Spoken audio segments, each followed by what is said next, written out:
የተብላላው የፔፕ ጋርዲዮላው ማንቸስተር ሲቲ ከቆመበት ተነስቶ ሞተሩን አድሶ ወደ ፕሪሚየር ሊጉ ብቸኛ የዋንጫ ጉዞ ዛሬ ኮሮኮንጁን መንገድ ወደ አስፓልት የቀየረው ይመስላል። ተማሪው ድሮም አስተማሪውን እንደምን ሊበልጠው ይችላል የሚል ጥያቄን የሚያስነሳው የፔፕ አሸናፊነት የተደጋገመ አሸናፊነታቸውና የመድፉ በማንቸስተር ሲቲ የተደጋገመ ሽንፈት ምልክት ሊሆን የግድ የሆነ ይመስላል። ለአራት ዋንጫ የተባለው ፉከራም ምንም እንኳን አርሰናል ቢገባውም የመጣበት መንገድና ከዋንጫዎች የሚሰናበትበት መንገድ ግን ለመድፈኞቹ እጅጉን ያስቆጫል። ሆኖም ግን በመጨረሻ ሰዓት ለሁለት ዋንጫ የሚደረገው ጉዞ ግን ያልሳሳ መሆኑ ግምት ውስጥ ቢገባም ማንቸስተር ሲቲ በበኩሉም እንደ አሰልጣኙ ቃል ሁሉንም ጨዋታዎች የሚያሸንፉ ከሆነ ግን ዋንጫው ከእጃቸው እንደማይወጣ ጥርጥር ባይኖረውም ሊጉ እንግሊዝ ሊግ መሆኑ ደግሞ ቀሪ ጨዋታዎች የሚያጓጉ መሆኑን አሁንም መድፈኞቹም በጉዟቸው ለዋንጫ ያልታደሉ ቢመስሉም አጓጊው የእንግሊዝ ፕሪሚየር ሊግ ፍጥጫ የሚቀጥል መሆኑና ለሁለቱም ክለቦች በወራጅ ቀጠና የሚገኙትን ክለቦች መፋለማቸው ዋንጫውን የሚያነሳውን ክለብ ለመገመት ከሁለቱ ውጪ ያለ ባይመስልም ፈተናዎቹ በሜዳ ላይ ያሉ ሳይሆን የዓለምን ግዙፉን ተራራ በእግር ወጥቶ እንደመጨረስ ቀላል እንደማይሆንና ከባድ መሆኑ ግን አይቀር ያደርግባቸዋል። ኢታድ ደማቅ ስታዲየም አንድ ብሎ ከመጀመሩ በፊት ያላቸውን የተሟላ ትጥቅ አንግበው ኢታድ የከተሙት ማንቸስተር ሲቲና የሚካኤል አርቴታው አርሰናል ያላቸውን ብቻ በሜዳ ላይ ለመስጠት ብቻ ሳይሆን ወደ ሜዳ የሚገቡት የሌላቸውን ጭምር በ90 ደቂቃ ለመፍጠር ሊፋለሙ በቀናቸውና በሰዓታቸው ተገኝተዋል። ጨዋታው ዝም ብሎ መርሃ ግብር ማሟያ ብቻ አይደለም። የአሸናፊነት ትክክለኛ የቀን መቁረጫ፣ የበላይነት የክብር ዝናን መጠበቂያ፣ ተማሪው አስተማሪውን ማሸነፍ እንደሚችል ማሳያ፣ አስተማሪው ደቀ መዝሙርነቱን ማስጠበቂያ፣ የተጠማው የመድፈኞቹ ዋንጫ ጥማት ለደጋፊዎቹና ለክለቡ ዋንጫ አምጥቶ እፎይታን የሚችሩበት መስፈንጠሪያ፣ ለኢታዶች የክብራቸው ደማቅ ቀለም ማሳያ፣ በ2025-26 የውድድር ዘመን ብቸኛ ዋንጫን የማግኛ ብቸኛ ዕድል ሲሆን ኢታድ ከባድ ሆኖ የሚያመሽበት ውጥረት ብቻ ሳይሆን የጦርነት ቀጠና በሚመስል መልኩ የሚዋደቁት 24 ተፋላሚዎች የሚዋደቁበት ያልበገርም ያልሸነፍም ታማኝ ወታደር ሆነው ክብራቸውንና ስማቸውን የሚጠብቁበት የዕድል ቀናቸው ሆና ታመሻለች። በርካቶች የፔፕ ጋርዲዮላው ውሃ ሰማያዊ የድል የበላይነት ይዘው ያጠናቅቃሉ ሲሉ ታላቅ የሆነ የአሸናፊነት ግምትን በኤምሬት መድፈኞቹ መሸነፋቸውን ተከትሎ አሸንፈው ድሉን በሜዳቸው ይደግማሉ ቢሉም የሚካኤል አርቴታው ጥንቁቁ የሆነ የመጣው መድፈኛ በቀልን ከዋንጫ የማንሳት ብቸኛ እልህን ላለማጣት የሚዋደቅበት ያላቸውን ለክለባቸው የሚቸሩበት ብቸኛ ዕድል ሆኖ ከፊታቸው በመጋረጡ ከወብታ ትንበያ ጀምሮ አቻ ውጤትን አለያም የማሸነፍ ጠባብ ዕድልን ይዘው ኢታድ እንደሚከትሙ አንዳች ጥርጥር ሳይኖራቸው የሚናገሩ በርካቶች ናቸው።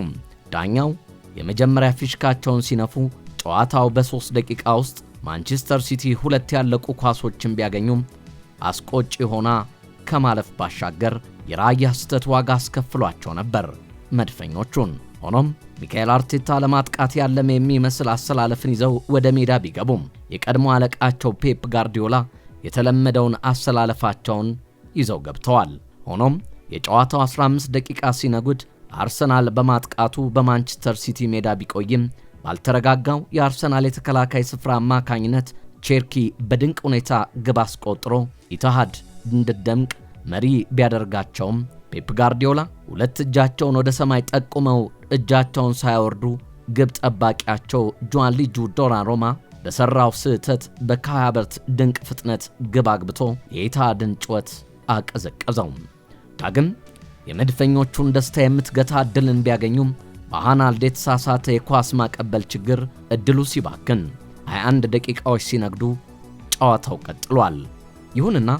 የቀደመው የጨዋታ ክፍለ ጊዜ ሲጠናቀቅ በማንቸስተር ሲቲ በኩል የፊት መስመራቸው ከቼርኪ ግብ የሚሆኑ ኳሶችን ከመፍጠር ባሻገር የሃናልድ እንቅስቃሴ በጠንካራው ጋብርኤል ማጋሌሽ ትንቅንቅ ሲረታ በቀኝ የክንፍ መስመር ላይ ከቦርንማውዝ ለውሃ ሰማያዊዎቹ የፈረመው ሲሞኒ ከኳስ ጋር ያለው የበላይነት ሲጠፋበት በኢንካፔ ድንቅ ታታሪነት መክሸፉ፣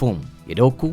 የቀኝ ክንፍ የተሻለ እንቅስቃሴ ጠንከር ያለ ቢሆንም ከሳሊባ አልፎና በልጦ ማለፍ ግን ዳገት ሲሆንበት፣ መድፈኞቹ በበኩላቸው ወጥ በሆነ መስመር ላይ ሲቲን ለመብለጥ ባይንቀሳቀሱም በኢዜና በካይ ሃቨርትዝ በኩል የሚያደርጉት እንቅስቃሴ በሲቲ ተከላካዮች ላይ ብልጫ ቢወስዱም ግብ የሚሆኑ ኳሶችን መፍጠር ተስኗቸውና ድንቅ የሚባል ሙከራን ማድረግ ሲሳናቸው በቀኝ በኩል ያለው ማዱኬ ከክሪስታል ፓላስ በመጣው ማርክ ጉሂ አማካኝነት ጥሩ የሚባል ኳስን መፍጠር ተስኖት የመጀመሪያው አጋማሽ ተገባዶ ወደ መልበሻ ክፍል ሲያመራ ሁለቱ አስተማሪና ተማሪ ምን ከረፍት በኋላ ይዘው ይመጡ ይሆን የሚለው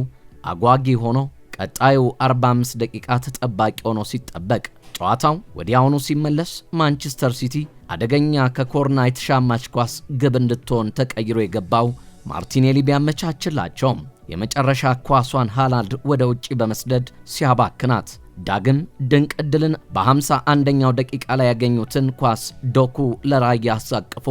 አባክኗታል። ጨዋታው 60ኛ መደበኛ ደቂቃዎች ላይ ሲደርስ መድፈኞቹ ግብ የሚሆን ኳስን በአስደናቂ ሁኔታ ሁለት ጊዜ ሲያገኙ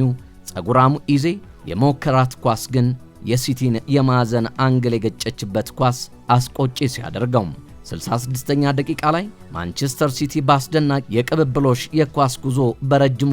ወድቆ በሚያገባው ግዙፉ ሃላንድ አማካኝነት መሪ ሲያደርጋቸው ማንቸስተር ሲቲ በኢትሃድ 2-1 እየመራ ጨዋታው ሲቀጥል ባለቀና በተጨማሪ ደቂቃ ካይ ሃቨርትዝ በግንባሩ የገጨውን ኳስ ሲያባክን ሚካኤል አርቴታ በመሬት ሲንፈራፈሩ ፔፕ ሲደሰቱ ሚካኤል አርቴታ እየተወራጩ የቀድሞ አለቃቸው እጅ ጨብጠው ተሰናበቱ። አሳዛኙ የመድፈኞቹ ዋንጫ የጉዞ ገመድ ላይፈታ ጠብቆ መቋጠሩ የተረጋገጠ ይመስላል። በኢትሃድ ስታዲየም አስተማሪውም እንዳስተማሩ ተማሪውም እንደተማሩ ይቀጥል ይሆን? በተሟጠጠው ያለቀ በሚመስለው የእንግሊዝ ፕሪሚየር ሊግ ቀጣይ ጨዋታዎች ምን ታምር ይፈጠር ይሆን? አብረን የምንመለከተው ጉዳይ ይሆናል። የተወደዳችሁ የቻናላችን ቤተሰቦች ቻናላችንን ላይክ እና ሼር፣ ኮሜንት እንዲሁም ሰብስክራይብ እና የደወል ምልክቷን እየነካችሁ ሁሌም የምንለቃቸው ስለሚደርሷችሁ ከልብ በማመስገን የዛሬን በዚሁ አበቃን። ሳምንት በሌላ ዝግጅት እስክንገናኝ ቸርና ሰላም ከናንተ እንዳይለይ በመመኘት ነው። ሰላም ያገናኘን።